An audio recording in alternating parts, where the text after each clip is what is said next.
Coming up today, the UN Security Council strongly condemns North Korea's latest nuclear test and pledges to pursue new sanctions against the regime. The White House says initial analysis of North Korea's reported nuclear test is not consistent with claims of a successful hydrogen bomb. First President Park Geun-hye says the South Korean government will work closely with the international community to ensure Pyongyang faces the consequences for its nuclear test. Stay tuned for these stories and more.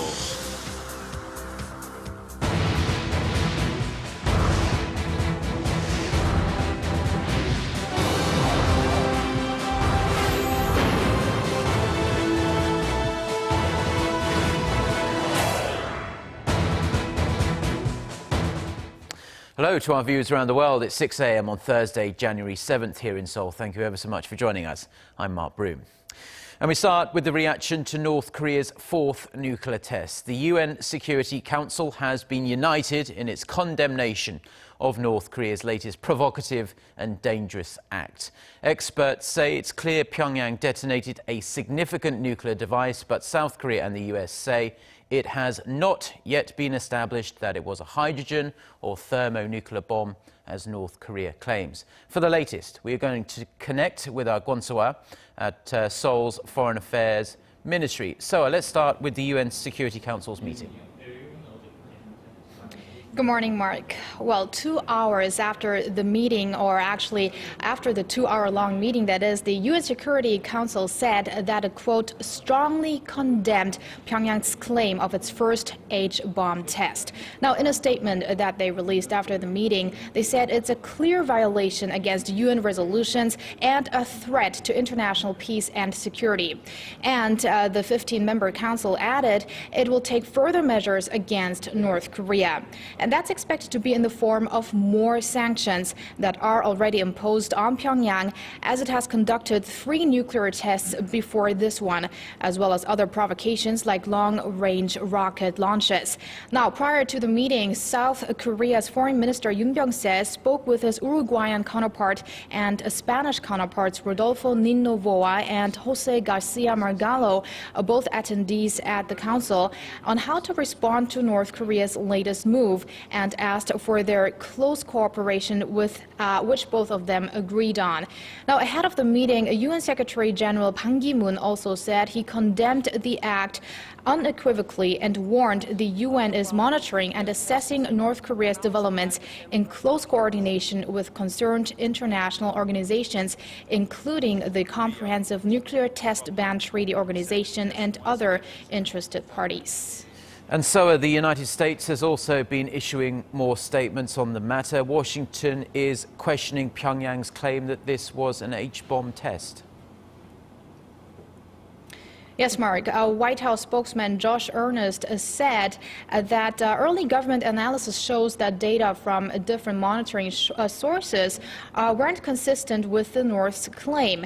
He said intelligence agencies are continuing to search for more evidence, but there is generally a high degree of skepticism regarding the H-bomb claim, as most international experts are casting doubts.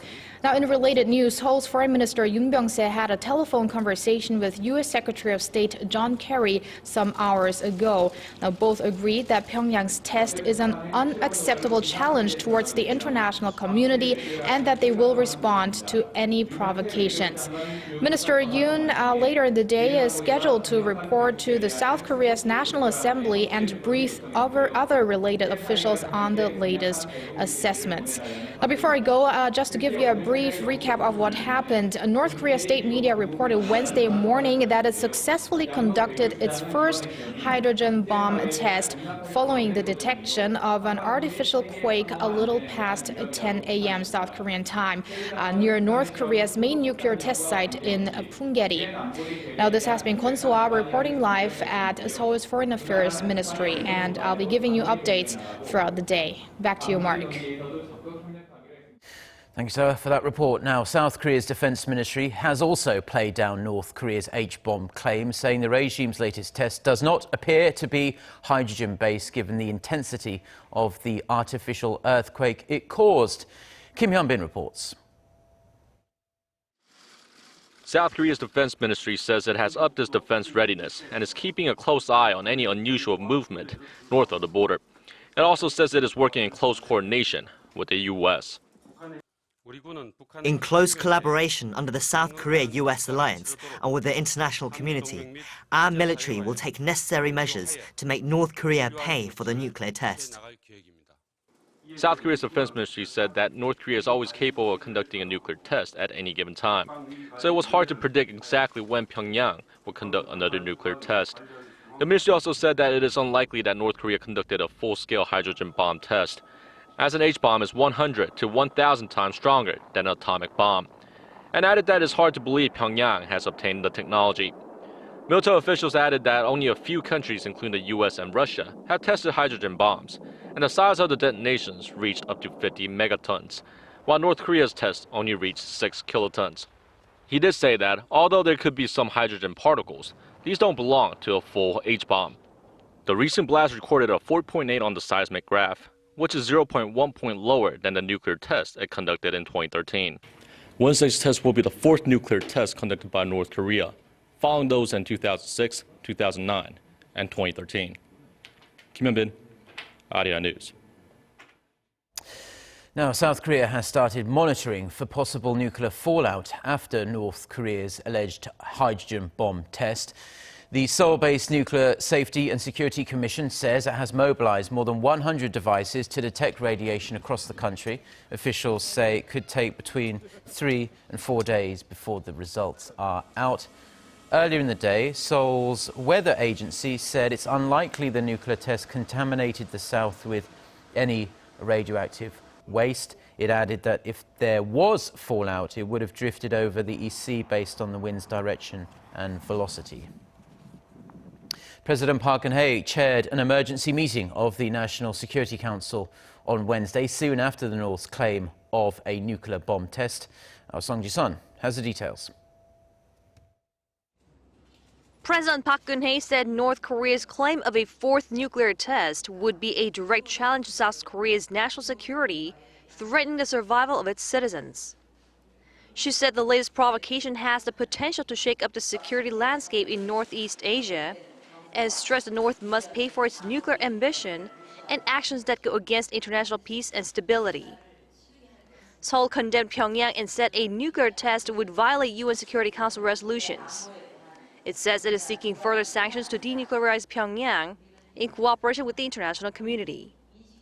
이제 정부는 국제사회와 긴밀한 협력하에 북한이 이번 핵실험에 대해 반드시 상응하는 대가를 치르도록 해야 합니다.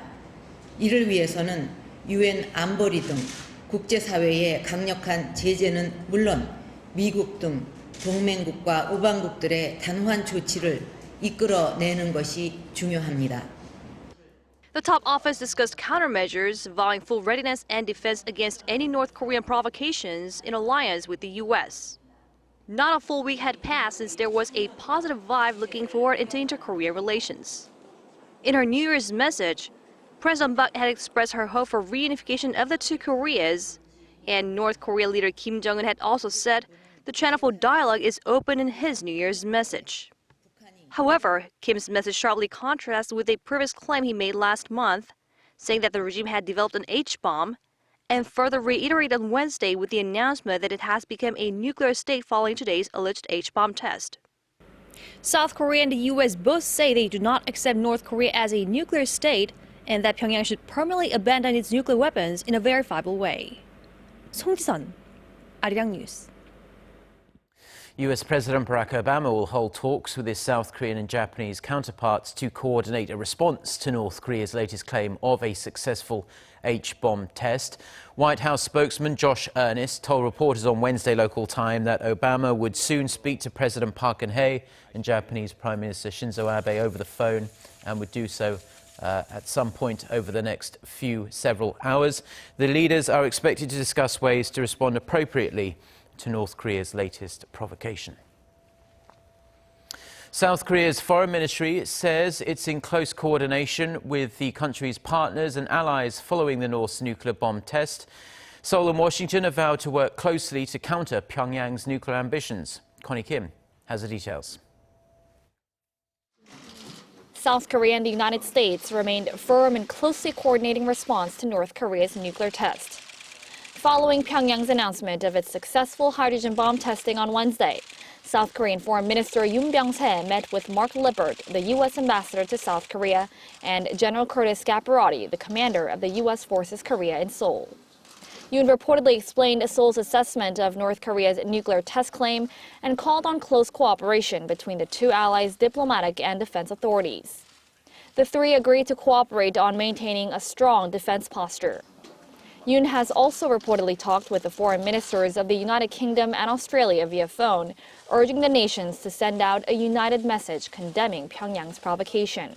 Hwang Jung-guk, special representative for Korea Peninsula Peace and Security Affairs, also had phone conversations with the U.S., Japanese representatives of the six-party nuclear talks, and Sung Kim, the U.S. special representative for North Korea policy, to discuss response measures against Pyongyang. Holding an emergency meeting earlier on Wednesday, South Korea's Foreign Affairs Ministry strongly condemned the North's actions. North Korea's provocation is a clear violation of United Nations Security Council resolutions. In a situation like this, the Foreign Affairs Ministry sees a need for swift, active measures. The ministry said it'll be maintaining its state of emergency and it'll take steps to ensure the safety of South Korean citizens living abroad. An interesting factor is that North Korea did not notify the U.S. or China in advance of the test. This is a different pattern from the past, when Pyongyang did let Washington and Beijing know it was planning to conduct a nuclear test. Connie Kim, Arirang News. Now, the international community has reacted to North Korea's fourth nuclear test with almost universal condemnation. Oh Soo-young tells us more. The US won't accept North Korea as a nuclear state. That's what the White House said on a statement regarding North Korea's alleged hydrogen bomb test on Wednesday. Although Pyongyang's claims are yet to be confirmed, Washington condemns any violation of UN resolutions, and it will protect and defend its allies in the region, as well as respond to any provocations. North Korea's closest ally, China, also showed firm opposition in a daily briefing at its foreign ministry, denying any prior knowledge of the alleged experiment. China will firmly promote the denuclearization of the Korean peninsula and insist on solving the peninsula nuclear issue within six-party talks framework. British Foreign Secretary Philip Hammond, who is currently in a two-day visit to China's capital, Beijing, said that if the test reports are true, it is, quote, a breach of UN resolutions and a provocation he condemns without reservation. He also told reporters that both the UK and China oppose the test and want to see resumption of UN six-party talks for the North's denuclearization. There can always be more done to strengthen and tighten the way sanctions are applied, and I would urge all of our partners to ensure that they are applied as consistently and effectively as possible. Japanese Prime Minister Shinzo Abe also slammed the North's claims. North Korea's nuclear test is a serious threat to our nation's security and absolutely cannot be tolerated. We strongly denounce it. France and Australia have also joined global condemnation of the alleged nuclear testing, while Russia's foreign ministry was more cautious with its statement. It called on all interested sides to preserve maximum restraint and to not take actions that could rouse the uncontrolled growth of tensions in Northeast Asia. Oh Soo-young, Arirang News. Now, the Vice Chairman of the US Federal Reserve has expressed a degree of concern about the possible impact North Korea's nuclear test could have on the global economy. In an interview with CNBC on Wednesday, Stanley Fischer did acknowledge that the North's latest test claim has increased uncertainty in financial markets. However, he added that he was unsure if it would be a long-term impact. He said concerns about a slowdown in China's economy may be more significant than North Korea's recent provocation. Regarding speculation that the Fed may increase rates 3 to 4 times this year, Fischer said that those numbers are in the ballpark and that they plan to adjust their policy according to incoming events.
Well, that's all we have for you on this Thursday morning here in Seoul. Thank you as always for tuning in.